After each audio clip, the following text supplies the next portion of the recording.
बार बार ये कहा जाता है कि पाकिस्तान में महंगाई कम हुई है। इसके ऊपर हम एक सर्वे करवा रहे हैं, आने वाले दिनों में आपको दिखाएंगे कि महंगाई कितनी कम हुई है। लेकिन हुकूमत का जो पसंदीदा इदारा है द न्यूज़, उसने जनाब सर्वे जो करवाया, उस सर्वे के मुताबिक पाकिस्तान में महंगाई कम नहीं हुई बल्कि पाकिस्तान में महंगाई बहुत ज़्यादा बढ़ी है। यानी जो चीज़ें जिनकी कीमतें बढ़ गई, सब्जियों की कीमतें बढ़ गई, गोश्त की कीमतें बढ़ गई, फलों की कीमतें बढ़ गई, चावल चीनी और दालों की कीमतें बढ़ गई, घी की कीमतें बढ़ गई, तो कौन सी चीज़ ऐसी है जिसकी कीमत नहीं बढ़ी। बिजली की कीमत पहले ही इन्होंने बढ़ा के 16 रुपए से यूनिट उठा के 60 से 70 रुपए तक ये ले गए, तो बिजली की कीमत बहुत ज़्यादा बढ़ गई है। गैस की कीमतों में जो इजाफा हुआ है गुज़िश्ता एक साल में, वो 980% तक हुआ है। यानी अगर आप इसको वैसे देखें तो 1000% तक का इजाफा तकरीबन जो है वो गैस की कीमतों में भी कर दिया गया है। आप गैस इस्तेमाल करें या ना करें, आपको जो मीटर का रेंट आता है ना, वही इतना ज़्यादा है कि गरीब आदमी को पहले इतना बिल नहीं आता था। तो हर चीज़ की कीमत में बहुत ज़्यादा इजाफा हुआ। और ये रिपोर्ट मैं नहीं कह रहा, या द न्यूज़ दे रहा है, और द न्यूज़ की जो रिपोर्ट है वो हुकूमत को हमेशा से बड़ी पसंद होती है। तो द न्यूज़ की रिपोर्ट के मुताबिक पाकिस्तान में महंगाई की शरह में नया साल आते ही बहुत ज़्यादा इजाफा हुआ है। हालांकि हुकूमत दावे कर रही है कि महंगाई में इजाफा नहीं हुआ। अब आपके सामने मैं एक डाटा रखता हूं नाजरीन, कि इस वक्त जो पाकिस्तान में टैक्स लिया जा रहा है हुकूमत की जानिब से, वो सबसे ज्यादा टैक्स है। यानी इतना टैक्स पाकिस्तान की किसी हुकूमत ने नहीं बढ़ाया जितना टैक्स पाकिस्तान की मौजूदा हुकूमत ने बढ़ा दिया है। हर चीज के ऊपर टैक्स लगा दिया है, जिसकी वजह से पाकिस्तान में महंगाई बहुत ज्यादा है। यानी लेवी टैक्स लगा दिया, और पता नहीं कौन कौन से टैक्स लगा दिए, विद होल्डिंग टैक्सेस लगा दिए, और जो टैक्सेस ऑलरेडी लगे हुए थे उनकी शरह में बहुत ज्यादा इजाफा कर दिया। तो हर चीज पर पाबंदी लगाई गई, फिर टैक्सेस जो है उनको बढ़ाया गया। तो इस वक्त जो हुकूमत है वो सबसे ज्यादा टैक्सेस अवाम से वसूल कर रही है, लेकिन इसके बावजूद टारगेट पूरा नहीं हो रहा। टारगेट इसलिए पूरा नहीं हो रहा कि अवाम ने अपनी एक्टिविटी रोक दी है।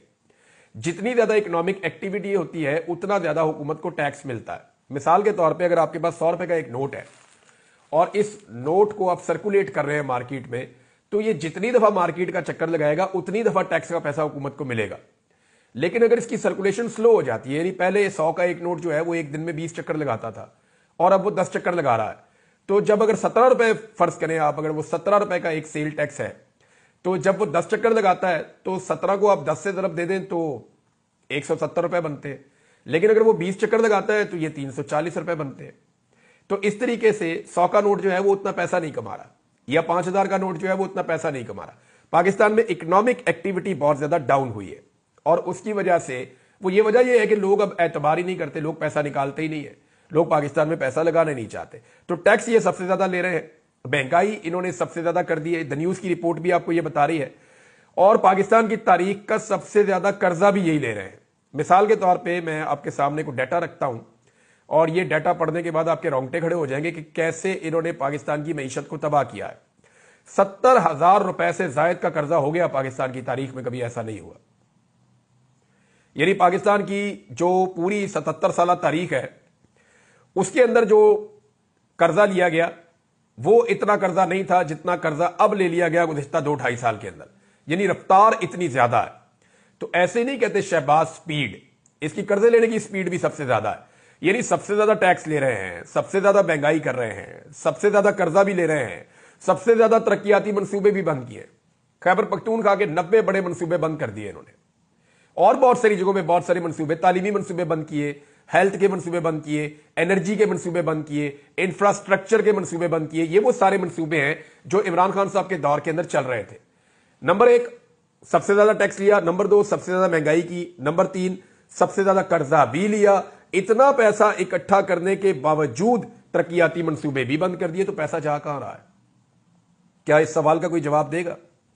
ज़र मुबादला के ज़खायर भी नहीं बढ़ रहे, या तो पैसा वहां जमा हो रहा हो कि जनाब पाकिस्तान के ज़र मुबादला के ज़खायर बहुत ज्यादा बढ़ रहे हैं।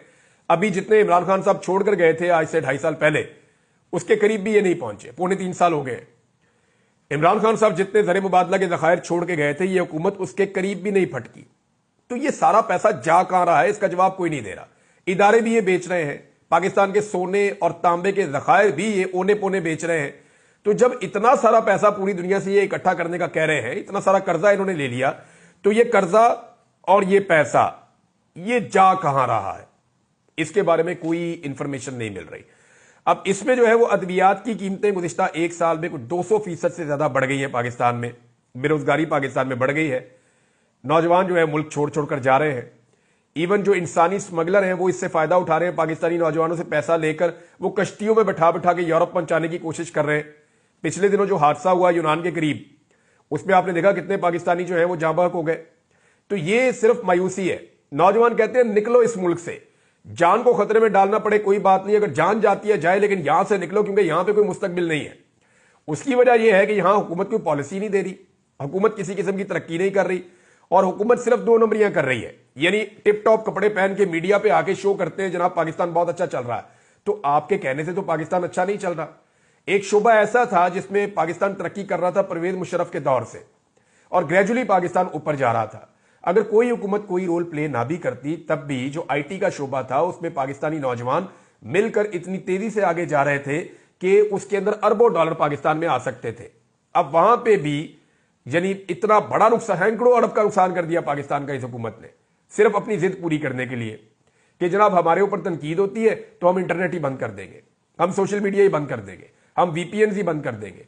ये इन्होंने गंद मारा और उसके नतीजे में 1.62 अरब डॉलर्स पाकिस्तान के डूब गए। ये पैसा पाकिस्तान में आना था, लेकिन ये पैसा पाकिस्तान में नहीं आया, और पाकिस्तान में ना आने की वजह हुकूमत की गलत पॉलिसी, डिटाई, बेशर्मी और नाअहली है, नालायकी है, और ये नालायकी अभी भी जारी है। अब इस वक्त एक नई चीज आई है नाज़रीन मेरे सामने, मैं आपके साथ शेयर कर दूं कि आईएसपीआर को हर साल 1.6 अरब रुपया दिया जाएगा, जबकि अभी 2 अरब रुपए की ग्रांट उनकी मंजूर की जा रही है। वजह क्या है जी? जाली खबरों से लड़ना आईएसपीआर ने। यह काम तो मुफ्त होता था। आईएसपीआर के जो मेरे दोस्त हैं, जो वहां पे डीजी साहब हैं, वो जरा अपने ज़हन पे जोर देना, उनके आने से पहले यह काम मुफ्त नहीं होता था।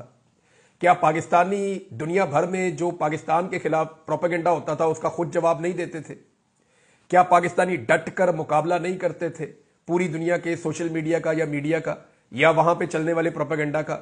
तो ये अरबों रुपया तो नहीं लगाना पड़ता था आपको, ये तो पाकिस्तानी खुद खड़े होकर करते थे। लेकिन फिर क्या हुआ कि पाकिस्तानी अब ये काम नहीं कर रहे, आपको पैसा खर्च करना पड़ रहा है।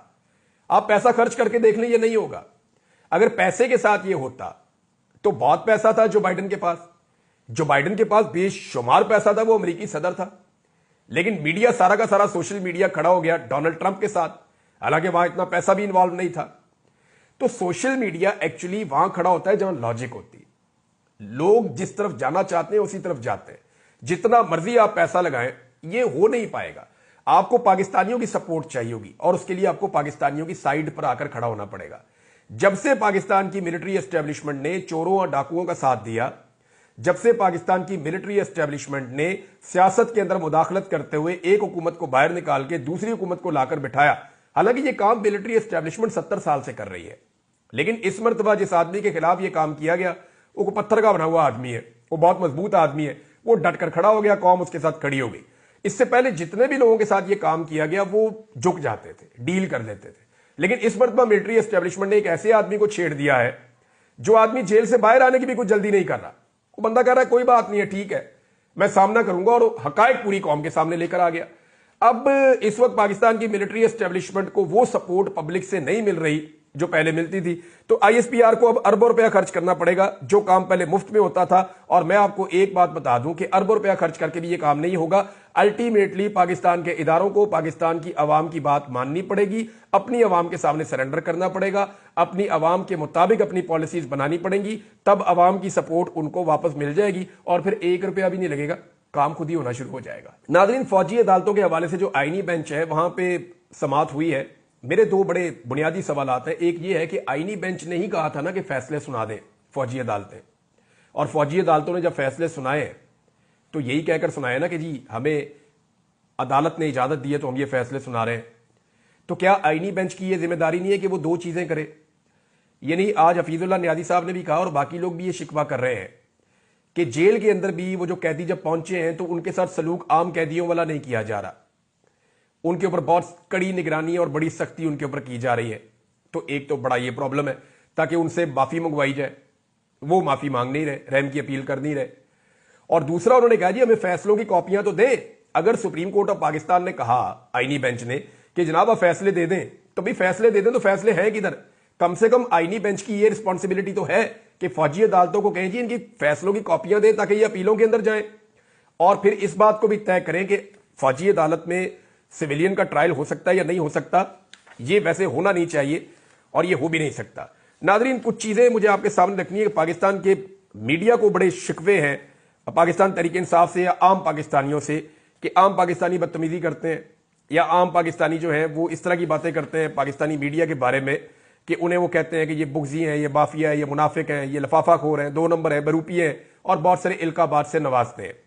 ये इन अलकाबात से क्यों नवाजा जाता है, मैंने पूरी एक रिपोर्ट तैयार की है, मैं अगले वीलॉग में आपके सामने रखूंगा। लेकिन खैबर पख्तूनख्वा की हुकूमत की कारकर्दगी पे मुजम्मल असलम साहब ने जो एक डाटा शेयर किया है कि उन्होंने कर्जा भी उतारना शुरू कर दिया है, उन्होंने पेंशन्स का भी बंदोबस्त कर दिया है, 40 अरब वहां पे भी जमा किया है और उनके पास 3 महीने की सरप्लस तनख्वाहें भी मौजूद हैं। कोई सूबा ऐसा नहीं कर पाया, ना वफाक ऐसा कर पाया। दहशतगर्दी के बावजूद, बुरे तरीन हालात के बावजूद खैबर पख्तूनख्वा ने बेहतर परफॉर्म किया है, तो उन्हें तो शाबाश मिलनी चाहिए। लेकिन DGISPR उनकी गवर्नेंस के ऊपर बात कर रहे थे। अब तक के लिए इतना ही। अपना ख्याल रखिएगा, अपने इस चैनल का भी। अल्लाह हाफ़िज़।